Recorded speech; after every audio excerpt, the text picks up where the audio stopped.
A Minecraft movie blew up even the highest box office expectations, grossing $162 million domestically and $314 million worldwide in its first week out. Coming in hot! It's a case of the most perfect timing ever for a movie's release. Audiences wanted anything that wasn't Snow White. Something's wrong. Analysts predict Minecraft will rake in another $70 to $85 million in its second week out. Now follow me! While Snow White might slip to number 8, barely clinging to its top 10 spot. How quaint. Last week, in a video about its week 2 crash and burn, I reported on Snow White producer Mark Platt's son Jonah's response to an Instagram comment asking why his dad at one point flew across the country to tell star Rachel Zegler to stop making controversial statements in interviews and on social media. I believe you're looking for me. After that, I came across this blind item saying Jonah's brother, actor Ben Platt, and his brother's partner are on the opposite side of this issue and are very angry with him for speaking out and saying what he did in the reply he posted on Instagram. You're protecting her. So not only has Rachel Zegler caused complete chaos at Disney, where directly because of her actions they are standing to lose between $300 to $700 million, but she's also causing chaos within the Platt family. Yet another crazy consequence and unfortunate outcome for this Disney box office bomb. My apologies. Oh, and they've canceled a planned live-action remake of Tangled because of Snow White's financial failure. Back to Minecraft. Theater owners are rejoicing after the box office drought caused by the Disney movie, where they saw empty seats and tumbleweeds flying across the aisles.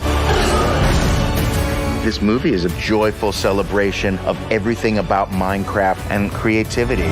I saw a Minecraft movie with my 6-year-old nephew who's obsessed with Minecraft in a packed theater in Escanaba, Michigan, and he loved it. Although later he said he does like watching videos of streamers playing it on YouTube more.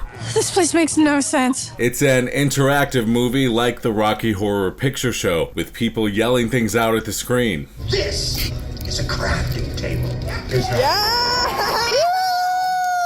At the screening I was at during a boxing scene about 3/4 of the way in, when a character named Chicken Jockey enters the ring to fight Jason Momoa, a couple kids and their parents yelled out, "Chicken Jockey!"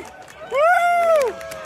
Apparently, that was a low-key version of what has been going on at screenings across the country. At one theater, police were called because some people in the audience got so out of control. Chicken Jockey!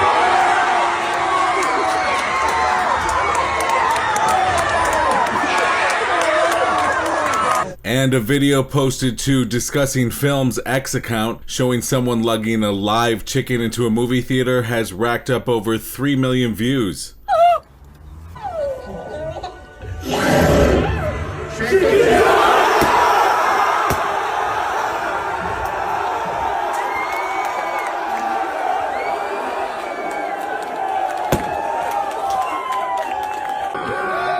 It's gotten to the point that a theater chain called Cineworld in the UK issued a statement that read, "Any form of antisocial behavior, especially anything that may disturb other guests, such as loud screaming, clapping, and shouting, will not be tolerated. Anyone who is found to be acting in this manner will be removed from the screening and not entitled to a refund." All right, everyone, stay calm. Relaje.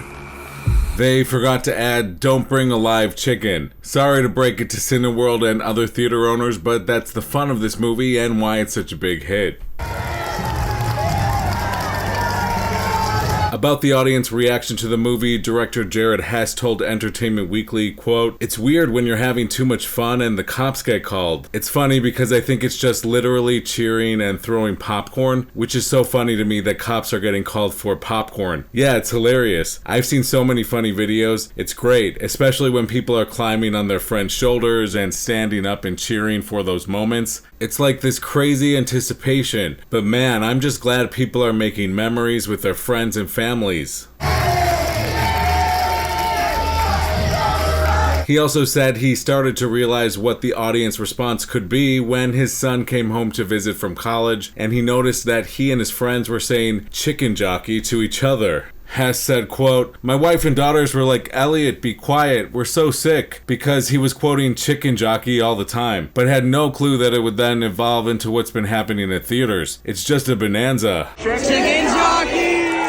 Jess Ehrman, president of Warner Brothers Pictures, explained why they chose Jared Hess to direct in a Variety article about the movie that came out last month. Quote, "Think about somebody who can be funny for young people, but also sophisticated enough for an adult audience. Jared is on a really short list. When you think about Napoleon Dynamite, that felt edgy and hysterical, but it was still a PG movie."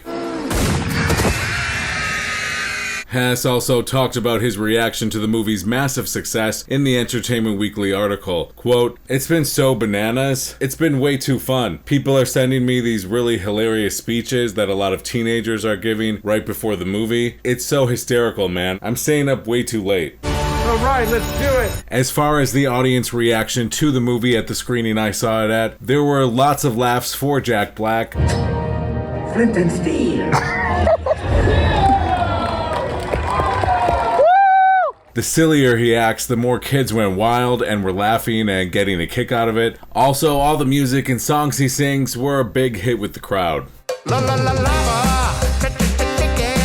However, I think some of the attempts to add edgy humor went right over the heads of the audience, which is mainly comprised of 6 to 10-year-olds. So no surprise there. Like Jack Black making a joke about Jason Momoa wearing a unisex shirt, and based on my observation, the audience seemed genuinely perplexed with how to respond to Jack Black riding on Jason Momoa's back to fly across a mountainside while he has wings attached. When Jack Black yells out, "We must form a man sandwich," it was crickets.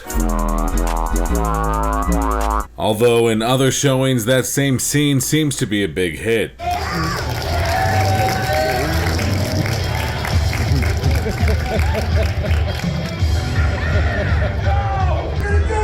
I'm ordering you to make a full man sandwich. Okay.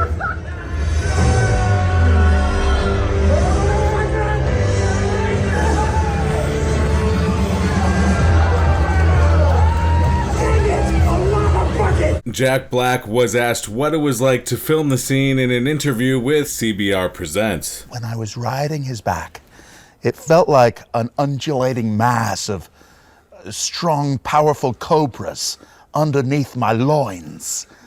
There was a hot musculature that can't be described. I don't know. Only in song. It felt funny. And it looked funny too. It's my favorite part of the movie. I was also confused about where they were going with Jason Momoa's character. Danielle Brooks calls him a coward, and he gets beat up a lot. Oh my gosh, I'm so sorry. And at one point he says, "I'm smart, I'm single, and I'm bilingual, and I'm a loser." Huh. Vaya con Dios. It means goodbye, brother. No, it doesn't. Jason Momoa's character's, he's a bit of a delusional ding-dong in this movie and gets them into trouble and gets knocked around a bit. He's supposed to be a game store owner and video game champion, but comes across like a professional wrestler. Right now, he's definitely this burnout who got fame from a very young age, and I don't think he's ever had a hug. And apparently Momoa had weird vibes on the set when they were filming the movie as well. Rachel Valkyrie Hofstetter, a hugely popular gaming streamer who filmed a cameo for the movie, appeared on Jason the Ween's podcast in September 2024 and revealed Momoa became very angry at one point, lost his patience, and started berating crew members. Really? Aquaman?